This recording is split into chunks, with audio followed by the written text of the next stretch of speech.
Ma fille m'a dit, mes beaux-parents vont venir vivre avec nous, et toi, tu dois partir. J'ai ri. Quand Alfred est décédé, je m'étais dit que je resterais seulement quelques mois, juste le temps d'aider Tania à retrouver ses repères. Elle devait gérer son deuil, des jumeaux en bas âge et un mari avec des horaires compliqués. Moi, j'avais du temps, de l'énergie et l'instinct maternel. Alors, j'ai emménagé chez eux. Cela fait maintenant 3 ans. Au début, ça me faisait du bien de me sentir utile. Je me levais tôt, préparais les goûters pour l'école, faisais des lessives à n'en plus finir. J'ai utilisé ma retraite pour combler les trous que leur salaire ne couvrait pas, les courses, les factures d'électricité, les acomptes pour la crèche. Je payais sans me plaindre. Je me répétais sans cesse, c'est ce que fait une famille. Mais au fil des mois, les remerciements ont disparu. Ce qui était des services est devenu des obligations. Et l'espace que j'occupais, aussi bien physique qu'émotionnel, s'est réduit. Tania a arrêté de me demander si je voulais dîner avec eux.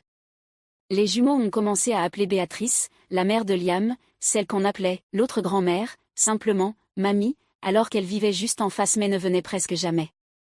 Je mentionnais Alfred de temps en temps, mais mes mots se perdaient dans un silence lourd, comme si je parlais d'une vieille série que plus personne ne regardait. Pourtant, je suis restée. J'ai continué à cuisiner, à régler le thermostat chaque jour. J'ai ignoré les regards quand le son de mes séries policières était un peu trop fort. Je me disais que j'avais de la chance d'être proche de mes petits-enfants, que c'était ça la vie, être utile jusqu'au bout, même quand on ne vous veut plus vraiment. Puis, mardi dernier, alors que je pliais les chaussettes des enfants, Tania est entrée dans la buanderie, tenant son téléphone comme un bouclier.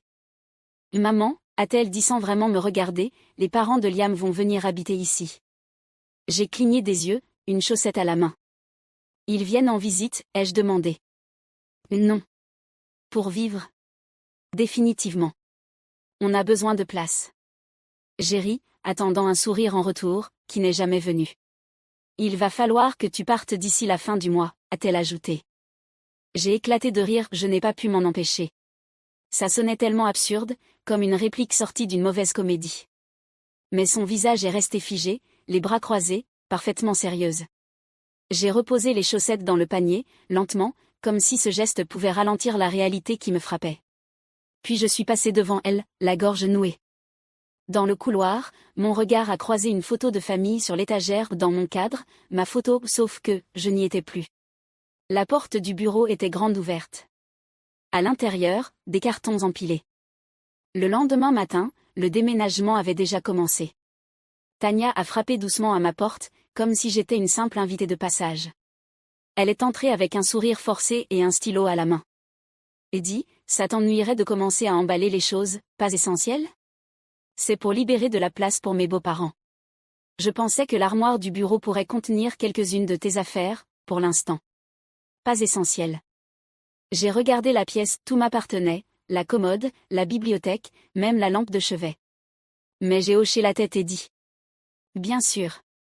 Cet après-midi-là, elle passa la tête dans la cuisine pendant que je préparais le dîner. Ah, autre chose, Béatrice est allergique à beaucoup d'odeurs. Les senteurs fortes lui dérangent le nez. Tu pourrais mettre moins de piment et d'ail ? Je remuais la casserole lentement. Bien sûr. Ce soir-là, alors que j'emportais des serviettes vers la buanderie, je les entendis discuter dans le salon. Je m'arrêtai au coin du couloir, caché derrière la demi-cloison. On va installer Béatrice dans la chambre principale, disait Tania. Diego peut prendre celle du bas. Et ta mère ? Demanda Liam. Un silence. Puis, d'une voix sèche et détachée, elle peut aller où elle veut. Peut-être que les enfants partageront une chambre et on transformera la sienne pour eux. Liam ne répondit pas. Je retournai dans ma chambre, oubliant les serviettes. Un œuf se serra dans mon ventre, comme si j'avais avalé quelque chose de tranchant. Les jours suivants, je regardais la maison différemment. Le garde-manger avait changé, fini le café que j'aimais, moins de fruits, plus de plats préparés. Le thermostat baissait à 19 degrés et personne ne me proposa de couverture. Au dîner, les places furent réorganisées. La chaise de Béatrice était déjà placée à côté des enfants, comme si elle l'attendait.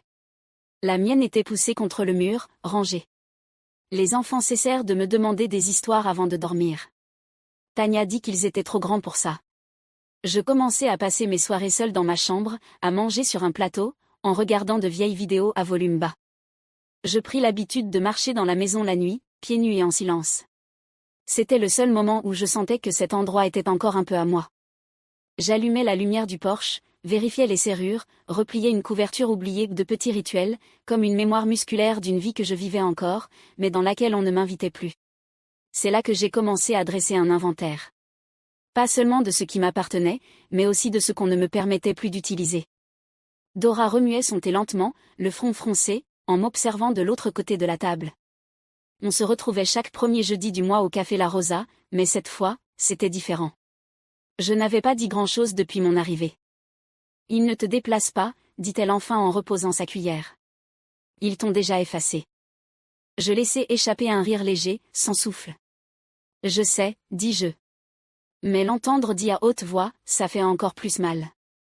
De retour à la maison, j'ouvris mon ordinateur portable et consultai mon compte bancaire. Je ne faisais pas ça souvent, je n'ai jamais mesuré l'amour avec de l'argent, mais les mots de Dora collaient à moi comme de la buée sur une vitre. J'ai passé en revue les relevés mois par mois, courses, factures automatiques, virements directs à Tania pour les extras. J'ai fait un tableau Excel. À la fin, le total tournait autour de 20 000 €. Je me laissais tomber sur la chaise, ce chiffre pulsant dans ma tête. De l'argent qui avait fait tenir cette maison debout, sans reconnaissance ni gratitude.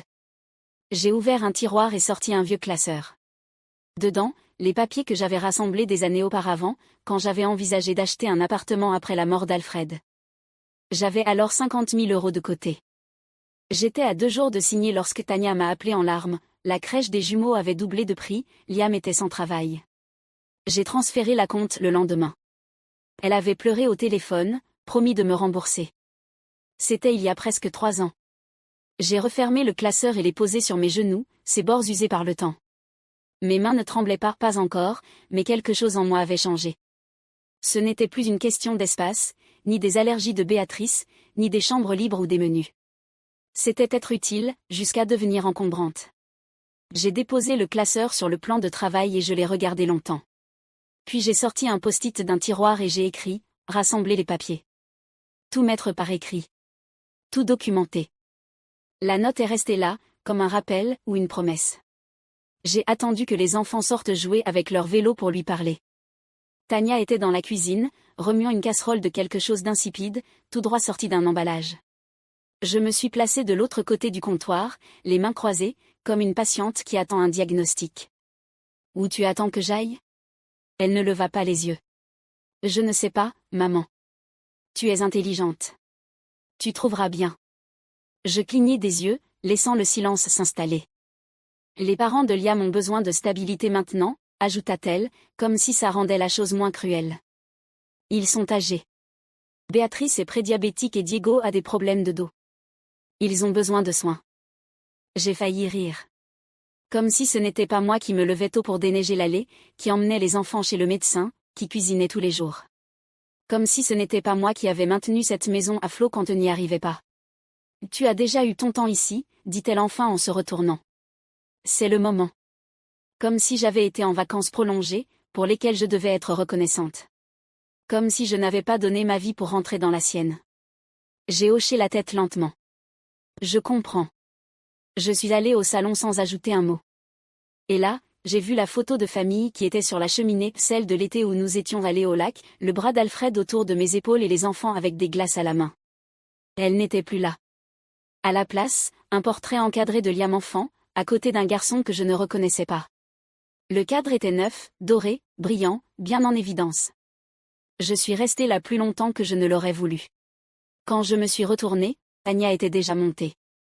Ce soir-là, pendant que la maison bourdonnait de conversations sur les dates d'arrivée et les housses hypoallergéniques, j'ai emporté mon thé dans le garage et me suis assise sur la marche froide à côté du sèche-linge. J'ai sorti le carnet que je gardais depuis la mort d'Alfred et j'ai écrit 2 lignes. Ce n'est plus ma maison. Mais ce n'est pas encore la leur. J'ai refermé le carnet et l'ai glissé dans mon pull. Ensuite, j'ai ouvert le placard au-dessus de la machine à laver et commencé une liste mentale. Je commençais par le lave-linge et le sèche-linge. Je les avais achetés quand l'ancien ensemble était tombé en panne en pleine saison de grippe.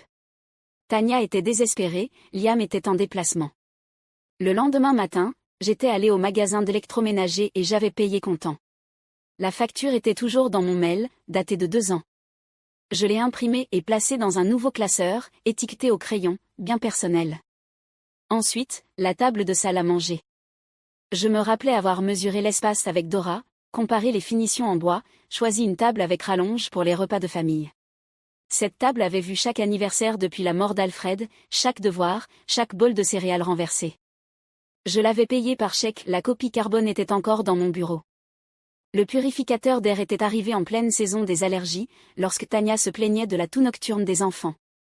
La cocotte minute était un cadeau de Noël pour moi, parce que personne d'autre n'avait pensé à m'en offrir un cette année-là. Je parcourais la maison lentement, m'attardant sur les objets que j'avais oubliés, le lampadaire du salon, l'étagère du couloir avec des piles et des câbles en rab, le tapis d'entrée que j'avais acheté après avoir glissé. Chaque objet avait une histoire, une trace silencieuse et invisible de mon service. J'ai ouvert un nouveau document sur mon ordinateur et listé non seulement ce que j'avais acheté, mais aussi quand, combien, et pourquoi. J'ai revu mes relevés de cartes, mes factures de magasin, mes reçus PayPal. Les chiffres étaient constants, le récit clair. Quand les enfants étaient couchés et que les lumières du couloir s'étaient éteintes, j'avais 3 classeurs de reçus et de documents imprimés. Je les ai rangés sous mon matelas, dans un coin profond, et j'ai regardé le plafond longtemps. Peu avant minuit, j'ai ouvert une fenêtre privée et réservé un studio pour le week-end, à 15 minutes d'ici. J'ai utilisé un autre nom de famille. C'est juste un test, me suis-je dit. Un essai. Rien de plus. J'ai attendu jusqu'à vendredi. Tania avait une retraite de travail, et Liam emmenait les jumeaux au karaté avant de les déposer chez ses parents. Cela me laissait une fenêtre de 4 heures suffisamment, si je suivais mon plan. J'ai garé la camionnette empruntée dans une rue voisine et envoyé un message à Dora, prête. Elle est arrivée 10 minutes plus tard, les manches retroussées et le regard déterminé. Nous avons bougé en silence, méthodiquement.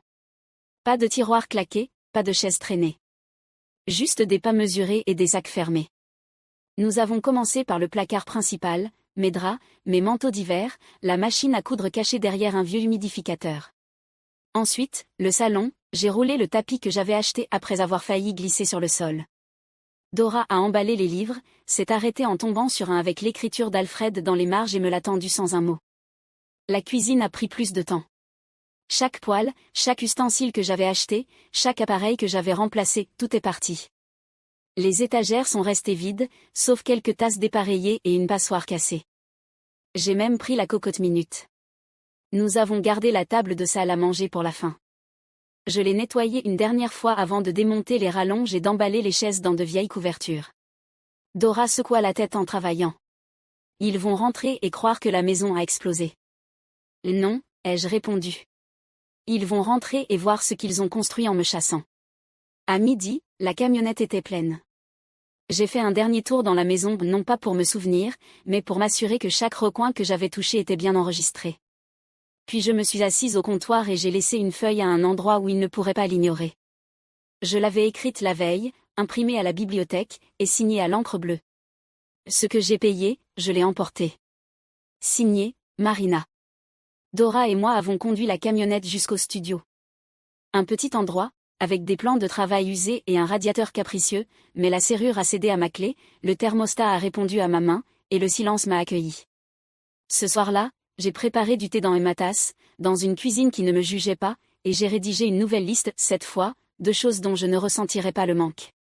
Le serrurier est arrivé tôt, un homme mince appelé Jonas, qui sentait légèrement le café et le métal. Je lui ai proposé un verre d'eau, mais il a décliné poliment et s'est mis au travail. Il lui a fallu moins de 20 minutes pour changer la serrure. Quand il m'a tendu les nouvelles clés, je les ai tenues dans la paume plus longtemps que nécessaire. Elles semblaient chaudes, réelles. J'ai signé le contrat de location cet après-midi-là, un document d'une seule page, sans complications ni petites lignes. Juste un loyer mensuel de 800 €, que je pouvais payer sans toucher à ma retraite. J'ai mis en place un virement automatique depuis un compte épargne que Tania ne connaissait pas ouvert après la mort d'Alfred, où j'avais déposé de petites sommes ici et là. À l'époque, je ne savais pas pourquoi j'économisais. Maintenant, je savais. Ce soir-là, alors que je déballais des assiettes dans ma petite cuisine, quelqu'un a frappé à la porte. J'ai hésité, m'attendant encore à des reproches ou à des besoins qui ne seraient pas les miens. Mais en ouvrant, j'ai trouvé une femme avec un sourire chaleureux et une boîte de biscuits.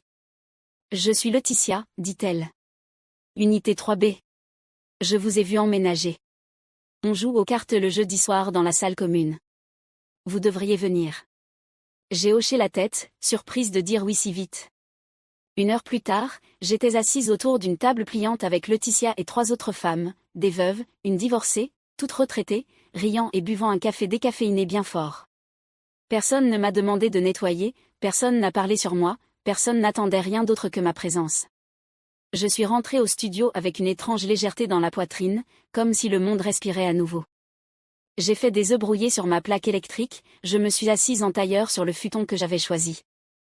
L'ancienne maison résonnait encore dans mon esprit, mais son emprise se desserrait. J'ai dormi la porte fermée, les fenêtres entr'ouvertes et les clés sous l'oreiller, pas par peur, mais par habitude. Une habitude que j'étais enfin prête à abandonner. Le premier appel est arrivé à 9h13. Je l'ai laissé sonner. Je reconnaissais ce ton, tendu, sec, irrité. Pas de message. Le deuxième est arrivé 20 minutes plus tard. Cette fois, elle a laissé un message. Maman, tu n'as pas pris un peu plus que nécessaire? Le frigo est complètement vide. Tu as vraiment pris toutes les casseroles? À midi, elle avait déjà appelé 5 fois. Le 6e appel est arrivé à 16h, avec un message qui commençait ferme mais s'effondrait rapidement. Les enfants pleurent parce qu'ils ne trouvent pas leurs céréales, et la cuisinière ne marche pas. Liam essaie de la réparer, mais ce n'est pas pareil. Où est la cocotte minute? Tu as vraiment pris la machine à laver? Oui, ai-je répondu. J'ai pris. J'étais assise à ma petite table pliante, buvant du thé dans une tasse que je n'avais pas besoin de partager, quand le 8e message est arrivé. Maman, s'il te plaît, c'est trop. On ne pensait pas que tout allait disparaître. Tu pourrais au moins rendre quelque chose pour les enfants? Sérieusement, qui prend le purificateur d'air? Quelqu'un qui l'a acheté, ai-je pensé. Au 10e appel, le fil de sa voix a cédé à autre chose. Et écoute, peut-être que je n'ai pas bien dit les choses. J'étais stressée. Les parents de Liam n'aident même pas encore, ils ne font qu'ajouter du désordre. Je ne voulais pas que tu te sentes rejetée. Ce n'était pas une question de ressenti. C'était ce que j'avais enfin accepté. Le 11e appel est arrivé après la tombée de la nuit. Elle semblait fatiguée, la voix rauque. Maman, s'il te plaît. Je ne voulais pas que ça sonne comme ça. Reviens. Les enfants te demandent. Je ne pensais pas que tu partirais vraiment. J'ai regardé l'écran s'éteindre au 12e appel et j'ai mis mon téléphone en silencieux. Cette nuit-là, je suis restée devant la fenêtre à regarder la rue en bas, tranquille, silencieuse, imperturbable. Ils n'avaient pas besoin de moi, jusqu'à ce que je leur manque. C'est différent. J'ai rincé ma tasse, les essuyé avec une serviette que j'avais achetée, et les rangé sur l'étagère que j'avais installée de mes propres mains. Le bureau de Madame Hidalgo était calme, coincé entre un pressing et une boutique de fleurs au centre-ville. Elle parlait doucement, mais de façon directe. Elle a parcouru mes notes et mes reçus un par un, sans juger. Elle hochait la tête en feuilletant le dossier, relevé bancaire, facture d'appareils électroménagers, jusqu'à un vieux ticket de supermarché que j'avais gardé par habitude. Pas de bail signé, dit-elle, mais beaucoup de preuves. Vous étiez une résidente contributive, avec des droits légaux. Si vous voulez un remboursement, on peut préparer une action. Ou bien vous laissez tomber. C'est vous qui décidez. J'ai hoché la tête, mais je savais déjà. Je ne voulais pas leur argent. Je voulais récupérer la dignité qu'ils avaient tenue pour acquise. Cette nuit-là, j'ai écrit la lettre. Je n'y ai pas trop réfléchi. Tania. Je n'habitais pas juste ici, j'y ai investi mon temps, mon argent, mes soins. Tu m'as traité comme une locataire quand ça t'arrangeait et comme un fardeau quand ça t'ennuyait. Je ne suis pas partie par douleur. Je suis partie parce que je me suis rappelé qui je suis. Tu as perdu une femme de ménage, une cuisinière, une baby-sitter. Mais surtout, tu as perdu ta mère. Ce coup n'apparaît pas dans ton application bancaire, mais tu le sentiras dans ta maison. Signé, Marina. Je l'ai pliée, mise dans une enveloppe et déposée au courrier le lendemain matin, sans adresse de retour. En rentrant, j'ai trouvé une tarte sur le pas de ma porte, avec un mot de Laetitia, on se voit jeudi. Apporte ta bonne humeur. J'ai souri, ouvert la porte et suis entrée dans M1 Espace. Dora est arrivée avec une brique de vin, 2 verres en plastique et un sac de biscuits et de fromage. Elle a regardé le studio et a hoché la tête, approuvant. C'est cosy, dit-elle en enlevant ses chaussures. Et ça sent comme un endroit où personne n'a crié. Nous nous sommes assises comme 2 étudiantes, riant jusqu'à en perdre le souffle. Pour la première fois depuis des années, il n'y avait pas d'horloge, personne n'avait besoin de rien, personne ne faisait de remarques sur le thermostat ou sur la façon de plier les serviettes. Juste deux femmes qui se connaissaient assez pour rire avec tout leur corps. Le lendemain, Laetitia a frappé avec un manique tricoté, fleuri, violet, avec un bord doré. « Cadeau de bienvenue », dit-elle. Je l'ai fait quand mes mains étaient plus fermes. Je l'ai remercié et accroché à la poignée du four. Il allait parfaitement là, comme quelque chose de conquis, pas attendu. Quelques jours plus tard, une grosse enveloppe est arrivée. À l'intérieur, un dessin colorié, collé sur une assiette en carton. Il représentait une petite maison avec une cheminée de travers et des bonshommes devant, moi et deux petits-enfants. Au-dessus, écrit de travers, on lisait « La maison de mamie ». Je l'ai serré contre ma poitrine un instant avant de l'accrocher sur le frigo avec un aimant. Je n'avais plus de salle à manger formelle, plus de chambre principale, plus de couloir avec des photos de famille. Mais j'avais la paix. Et cette fois, je n'étais pas seulement dans la maison, j'étais la propriétaire de la paix qu'elle contenait.